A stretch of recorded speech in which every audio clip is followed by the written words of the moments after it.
Okay, today's discussion is linear inequalities. So, the big word here that I'm underlying is inequalities, and that is because it's not an equation anymore. However, the way we solve these problems is very, very, very similar to an equation, okay? Now, a couple of things. If I was asked to solve, let's just make this x is greater than 3, okay? If I asked you guys to solve this and tell me numbers that you could put in for x that makes this a true statement, there's more than one. Does everybody agree with that? Yeah. Give me one solution to this. 4. Give me another one. 5, 7, a million. There's a bunch, right? So, unfortunately, as math algebra students here, how do I say what this answer is? I can't say, oh man, there's so many answers. Let me list them out for you. 3. This is going to take a while. 4, 5, you know. So how do we do that? We need a special notation to list out all of the answers, okay? Graphically, how I would do it is like this. I'd say, okay, here's a number line. Out here we have 1, 2, 3. Okay, it's greater than 3, so I'm not going to include the 3. But every other number makes this a true statement, okay? So here's my graphical representation of, hey, any number in this region makes this a true statement, okay? Now, we have a notation that goes with these graphs, and that's called interval notation, all right? The way interval notation works is as follows. You have your left number, comma, your right number, okay? So notice, if I was trying to represent this thing here, the left number, it starts at 3, and it goes on and on and on forever. So what would my ending number be if it goes on forever? Infinity. Okay, have you guys heard of or done some examples with infinity before? So we have 3, comma, infinity. All right? Now, in interval notation, there's two things that you need to know. You either have a parentheses or you have a closed bracket, okay? Now, a parentheses means you do not include the number, and a closed bracket means you do include the number, okay? So because we're saying greater than 3 here, we're not including 3, so I'm going to use a parentheses to indicate I'm not including that 3. That's what a parentheses means. Infinities always have parentheses because you can't include infinity, okay? So, these are the 3 things that you're going to have on every inequality that you solve, okay? You have the variable isolated, so this is solved. You have what the graph looks like, and this interval notation is our mathematical representation of this graph. It starts here, it ends here, parentheses or brackets, okay? Let's try another one. Let's do, instead of greater than 3, let's do greater than or equal to 5. Okay? Greater than or equal to 5. So go ahead and draw the graph for me. What does that look like? Somewhere out here we have a 5. If it's greater than or equal to 5, I'm including the 5. Okay? So instead of an open circle, you guys want to put a closed circle on this. And it's everything to the right. Everything greater than or equal to 5. Okay? Now, what about the interval? Again, we have a left number, comma, or right number. So what is my left number? Where's my starting point? Starts at 5 and goes on forever, right? So my left number is 5. My go on forever is infinity. Okay? It's very similar to this example. What's the only difference going to be? The 5 is not a parenthesis. It is a bracket because it's a closed dot and we're including the 5. Okay? Infinity is always a parenthesis. Now again, this 5 to infinity is our mathematical representation of this graph. Okay? It's our shorthand saying, oh, all the numbers in this thing is the same as this graph. Okay? But that's how we have to illustrate our answer because we can't list out every number greater than or equal to 5. Okay? All right, let's go the other direction. Let's do a less than.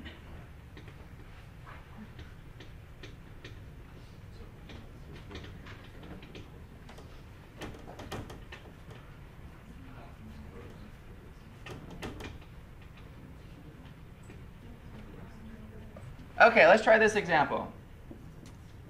X minus 2 is less than 3.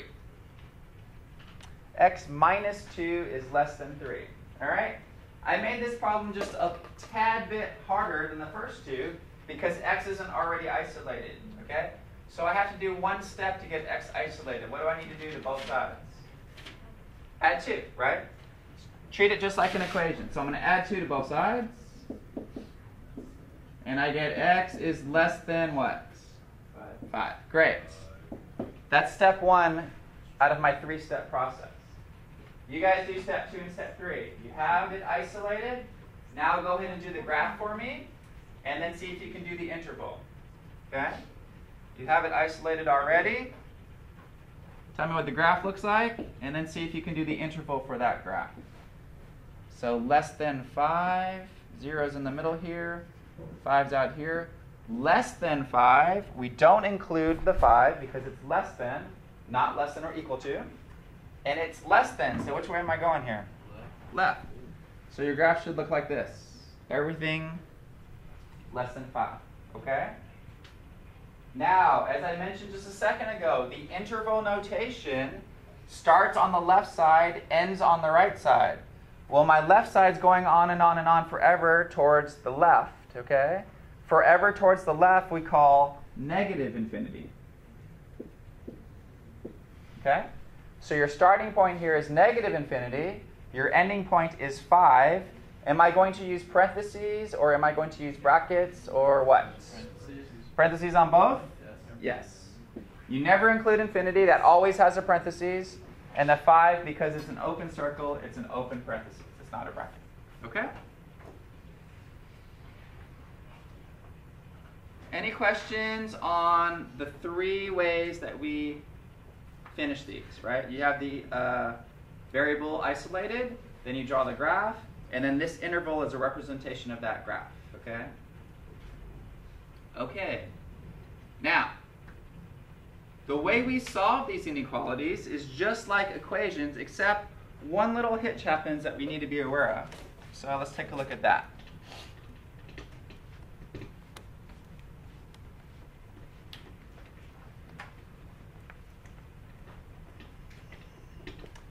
If you think back about your properties of equality with equations, one of my properties of equality said, hey, I can multiply both sides by whatever I want, as long as it's not 0, okay? So one thing that happens with inequalities, though, is it's not true, okay, with negatives. So for instance, let's do an example here. Does everybody agree that 3 is equal to 3? Yes, right? 3 is equal to 3. I'm going to choose to multiply both sides of this equation by -1, okay? I'm going to multiply both sides of this equation by -1. If I do that, what happens? -3 equals -3. Is that true? Yes. Okay. Now, here's the problem. With today's material on inequalities, 3 is less than 4. Everybody agrees with that, right? 3 is less than 4. If I multiply both sides by -1, okay? If I multiply both sides by -1, what I'm about to say is -3 is less than -4. Now, is that true? No, because -4 is further to the left, right? So this is not true. Okay? So with inequalities, if you multiply or divide by a negative number, you have to switch the direction of the inequality. So instead of it staying 3 less than 4, it becomes -3 greater than -4. Okay? So please write this down in your notes. If you multiply or divide,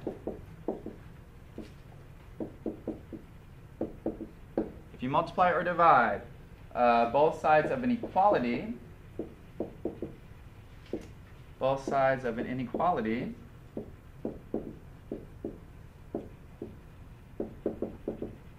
by a negative number, and really it's only with a negative number. Okay? If you multiply and divide both sides of an inequality by a negative number, you must switch the direction of the inequality symbol. Question? You only multiply or divide when it's like the previous example we did, x minus 2 equals 3, but if it was like x times 2, I would divide it instead. Right. Okay. And so in a case like this, you'll have -2 times x is less than 5. This was just an example of it then. Like that one. Yeah, I mean, if you have 3 equals 3, we'll do examples in just a second. You must change the direction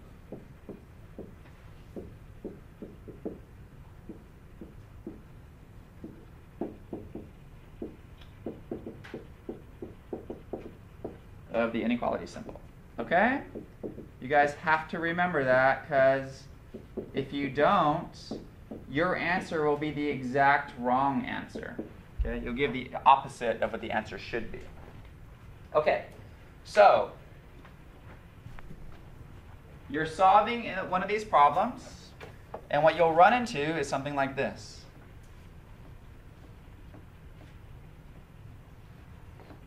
You're going through, you're doing the work perfectly, and then at the end you get something, you're working, and right now you're at -2x less than or equal to 6. Okay? This is where you are.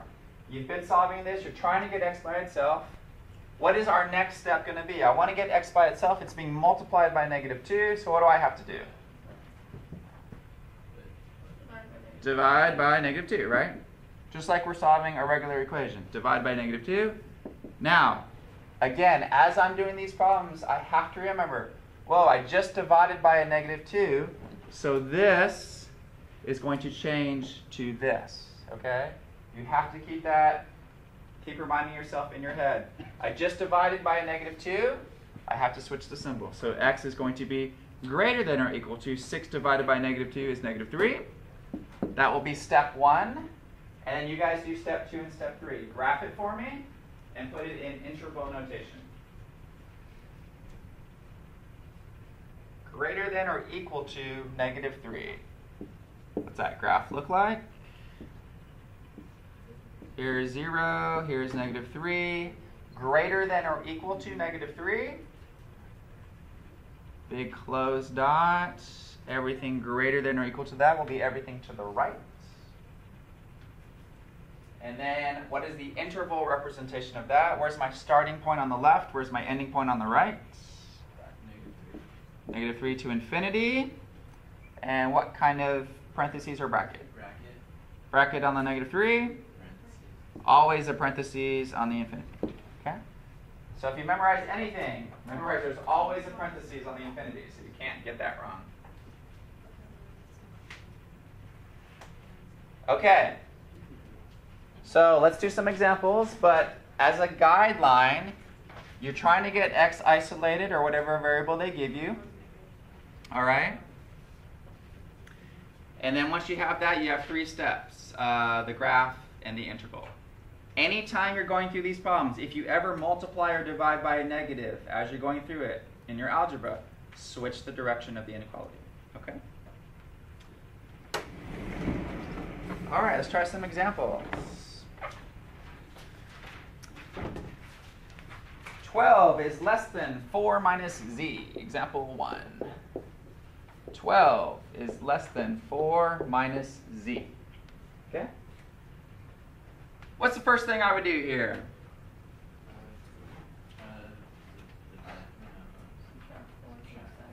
Okay, yeah. I mean, there's not one answer. You guys do whatever you need to do. Let's subtract 4 from both sides.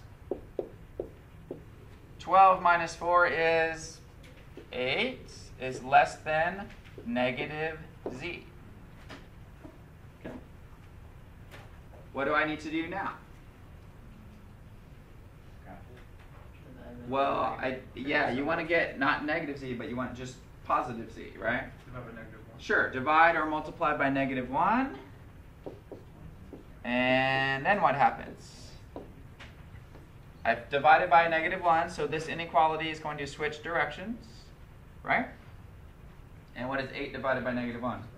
Positive or -1 or -8. -8, yeah. Okay, now, you have to look from the position of z, right? Z is less than -8, okay? And a lot of times algebra students, they don't like the variable on the right side, so they like to put the variable on the left side, okay? But just keep, I'm not changing anything, I just want to keep everything the same, but from the perspective or from the position of z. Z is less than negative 8. So my answer here is z, if I want to put the z on the left side, it's less than negative 8, okay? That's step one. Always keep everything from the perspective of the variable. We solved it, you guys did perfect, this is great. And from the z's position, the point is at the z and the negative 8, right? So keep the point at the z. All right, and then step 2 and 3 you guys can handle, right? So graph it now, and then put it in interval notation. So let's do a quick graph. Less than negative 8, 0's out here, negative 8's out here. Less than is an open circle. Less than's moving to the left. And what does that interval look like? Where does it start? And where does it stop? Negative infinity, all the way on the left side. Comes up to negative 8. We're not including the negative 8, so 2 parentheses here. Negative infinity up to negative 8. Okay? And this is chapter 4, right? Or not chapter 4, section 4? On chapter 2. The very last section. All right, let's try a couple more.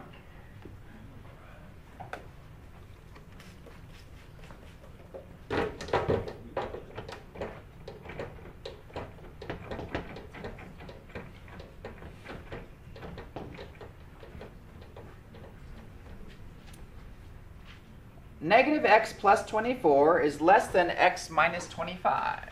Negative x plus 24 is less than x minus 25. All right.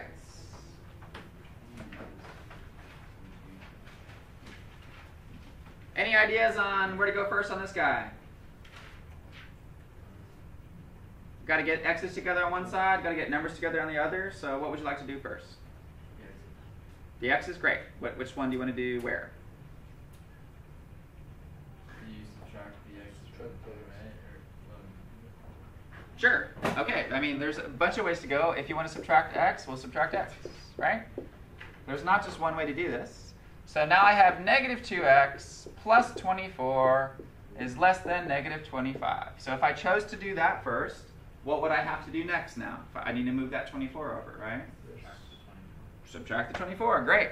Subtract 24 from both sides. And I have negative 2x is less than negative what? 49. Whoops, not 2. 49. Okay, negative 2x less than negative 49. I want x, not negative 2x. Right now, x is being multiplied by negative 2. To undo multiplication, I am going to divide by negative 2. And in my head, I have to remind myself, wait a minute, I just divided by a negative number, so I have to do what? Flip the sign, switch the inequality symbol, okay? So negative 2 divided by negative 2 is just 1x. Greater than, because I divided by a negative 2, I have to flip the inequality. 49 divided by negative 2, I don't know. 24 and a half. Yeah, negative 24 and a half, but since it doesn't really go perfectly evenly, I'll just leave it as negative 49 number 2, okay? That's step 1. Step 2 is what? Got to graph that guy. So 0 is here, negative 49 over 2 is out here somewhere, and I'm greater than that, right? So how do I illustrate greater than this number? What am I going to do? Go to the right, and am I going to do open circle or close? Open. Open, because it's not equal to, okay? So open, everything to the right. This is the first one where we've had a fraction in our answer. So it's still handled the exact same way though. My starting point is negative 49 over 2. My ending point is infinity. Neither one's included, so I have parentheses, parentheses, okay? This is our representation of this answer because I can't list out every number in the world. So I write it like this. Starts here, ends here, okay? That's how we solve inequalities. Yes, sir? I'm seeing negative 49 over negative 2. Wouldn't that be 24.5? Yes. Oh my gosh. Negative 49 divided by negative is positive. Ah! messes up everything.